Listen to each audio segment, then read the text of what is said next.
Hello you guys, my name is Mika and I'm a 17-year-old girl who's trying to start content creating, and today we're going to talk about judgment and how the fear of being judged is literally stopping you from succeeding. So, disclaimer, this is not my usual type of videos. I normally post vlogs or get ready with me, but I felt like today it will be useful to jab a bit for both you and I, because I think judgment is one of the hot topics nowadays. That's like the social media generation, the Gen Z. And yeah, I think it will be useful. So, as I've said before, I enjoy content creation, and the funny thing is that just because of 2 comments that I got in my TikTok videos, I was about to go private and never post again. And I'm gonna tell you a bit more about this. So I basically love content creation. I love the storytelling. I love filming things. I love talking to a camera. I love talking to you guys. I love jobbing, and I also love being creative through these videos. It's something that brings me joy and that it doesn't affect negatively to any other people, and it doesn't touch any ethical principle that I have, and it goes aligned with my values. And I also think that it's something that pleases the Lord. It pleases the Lord that I'm being creative, that I'm using my skills, that I'm using the gifts that He has given me. The Lord was basically using this YouTube channel to showcase His daughter, to showcase the gifts that He has given her, to showcase the beauty that He has given her. And that through these videos, I'm basically glorifying the Lord by using the gifts that He has given me.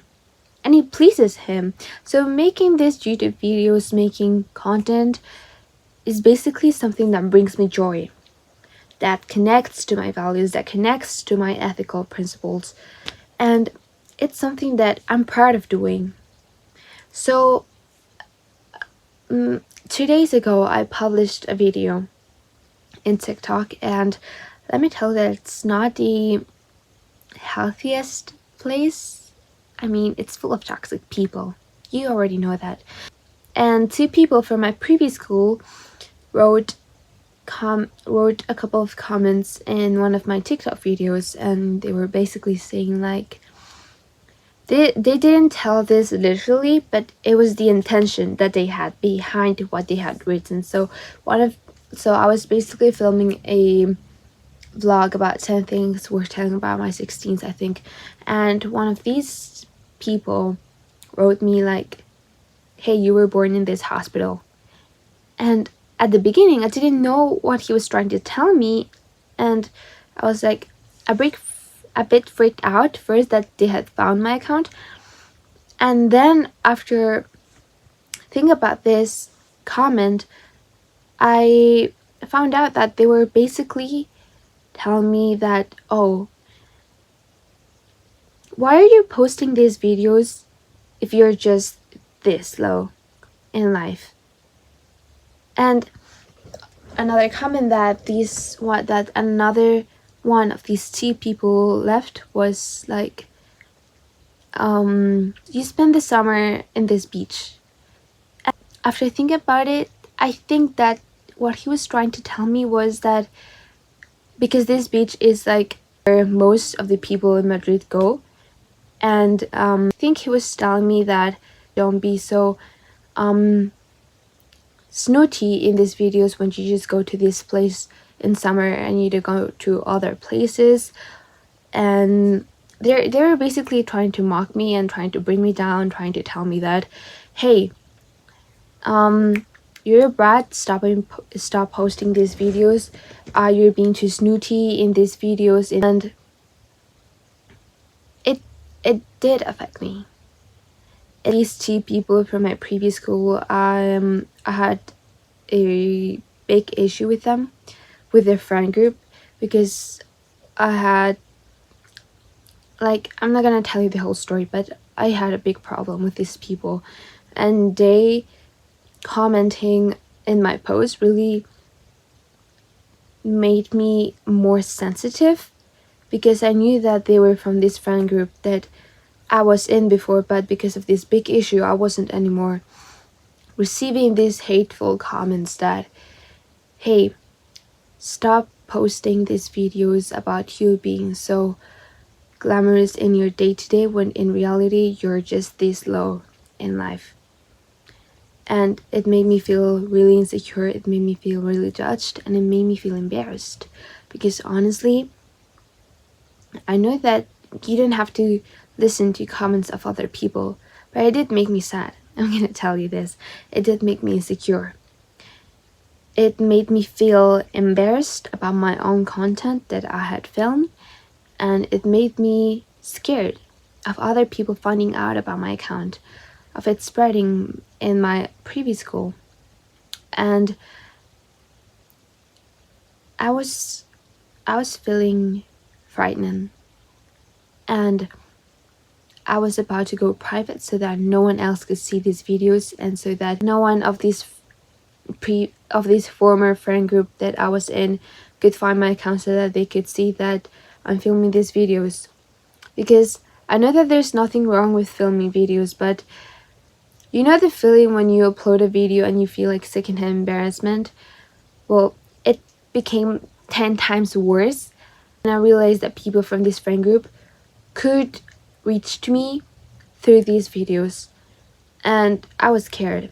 I mean, I'm not gonna lie to you, I really was really insecure. I really was really embarrassed. I wanted to go private, and I didn't want to show these videos to anybody else. I became frightened of the same thing that brought me joy. It hurt. It did hurt a lot. Let's think, why did this situation happen in the first place? And let's analyze these two people who were writing these comments in my video. So these two people were guys from my school that I know by first hand that these are like the actions that they do aren't really nice. And it's also because I've also realized that their mindset is so close. Like, after I left the school, I met people from all over the world. I mean, from France, from England, from Czech Republic, from Dubai, from the Philippines, from the United States, from Austria. And let me tell you that the mindset, the comparison, like if I compare the mindset of all these people that I've met throughout the world and these two people who have never moved, who have always stayed in the same friend group, who have never changed at all, their mindset is so different. Because even though the mind of the people that I've known from other countries are so open, they are so they stick to ethical principles. They think before talking, they think about their actions, they think about the consequences that they may have. Mindset of these two people that are leaving these comments that are so close, that whenever they see someone who is trying to be creative, whenever they see someone who's trying to explore new things, and whenever they see someone that is trying to try new things, and he's taking that lap of faith, even though he knows that he may fail, the two people are the type of people who mock them. These are the two people who basically push them down, because they would say like, oh my gosh, you're so embarrassing. Oh my gosh, stop trying because you're never gonna succeed. These two people are the same who are going to tell this to the same person, because their mindset are so close, and because they've never changed environments, because they've never changed friend groups.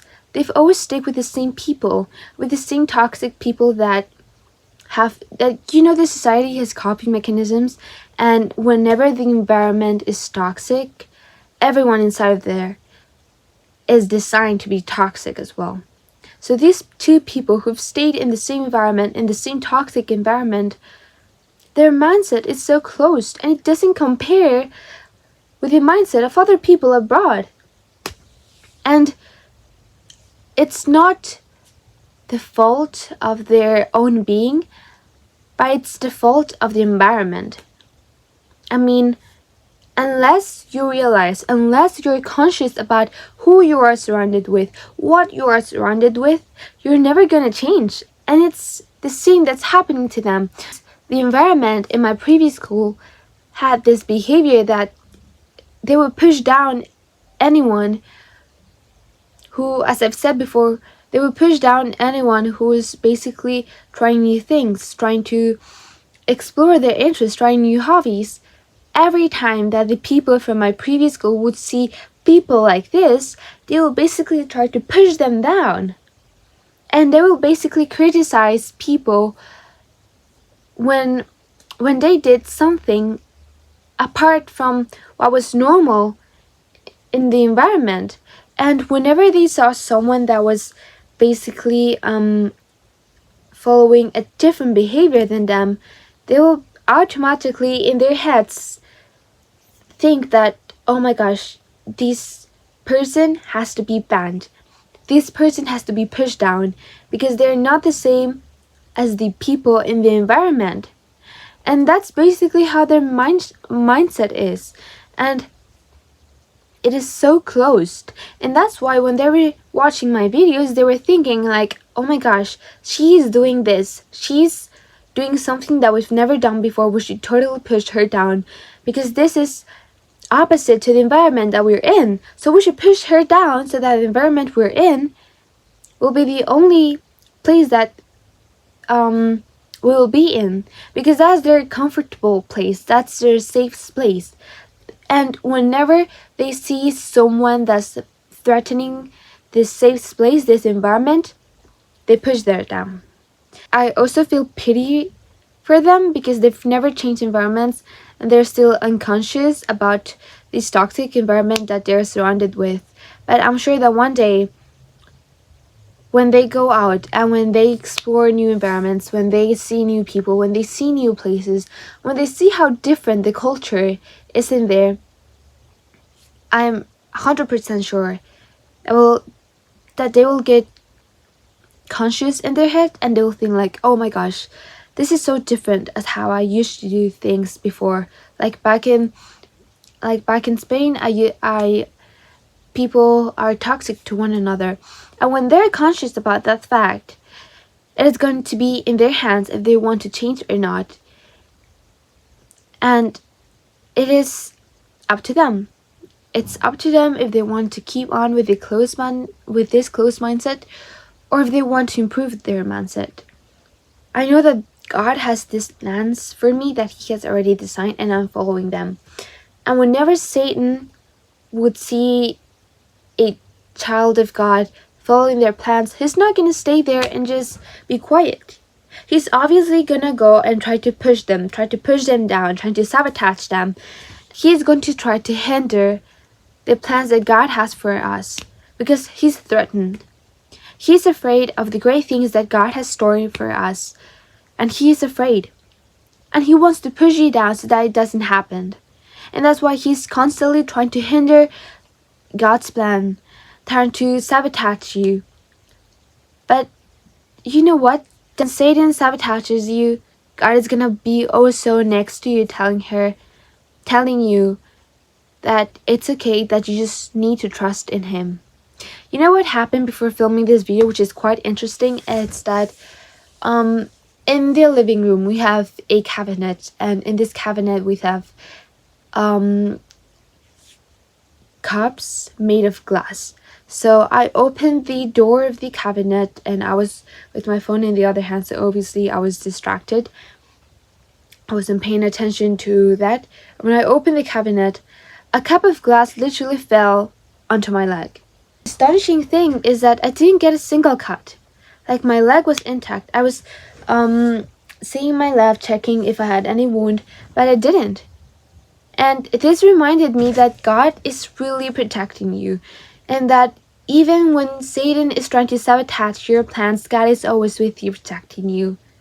And that you should trust 100% in Him. That even though Satan is trying to steal these plans that God has for you, God is keeping them safe for you. And God is protecting you. And He's following you. And He's with you all along the journey. And that you shouldn't be afraid. and that you should continue with brave and courage and boldness, because God is with you. And if it is a plan that God has put for you, then nothing's gonna steal that from you. Not even these people that have closed mindsets, not even like the circumstances that you're in. God is going to jump through every obstacle that may present in your journey, in your process. So you shouldn't be afraid, because God is with you. I think it's in Joshua chapter 1 verse 9, and it is, do not be afraid, do not be discouraged, because the Lord your God is with you. And it's the same that's happening in the situation that I have. People are trying to hinder the plan that God had for me. But God is still with me, and God is protecting me. Tell me, who can stop you? When you start trusting in the Lord, tell me, who can? Keeping up with these two people who were commenting in my TikTok post, the reaction that I decide to take is not filled with bitterness, but with love to my own dreams. Because even though bad things may happen to you, your reaction is what's going to count at the end of the day. It doesn't matter if you're sad, it doesn't matter your feelings, it doesn't matter your angriness, it doesn't matter how you feel, but how you react is what it's truly gonna matter in the long run. Because yes, I feel bad, I feel insecure, I feel angry at them. I'm angry at them for commenting those rude comments in my video. But you know what? I choose to continue with my dreams, not with bitterness, but with love for my dreams and the plan that God has for me. Because it isn't their soul that it's rotted, but it is the environment that they're surrounded with that it's rotted. And I decide to see objectively the things that are happening to me, and I decide to move forward with the purpose, with the plan that God has for me. And I just pray that these people will one day realize that their mindset is being shaped by the toxic environment that they've been for so many years. And I pray that when they do realize this, I pray that they take the step out of this environment. And I pray that their mindset will improve. And I pray that when they step out, I pray that really God blesses them. I do pray for that.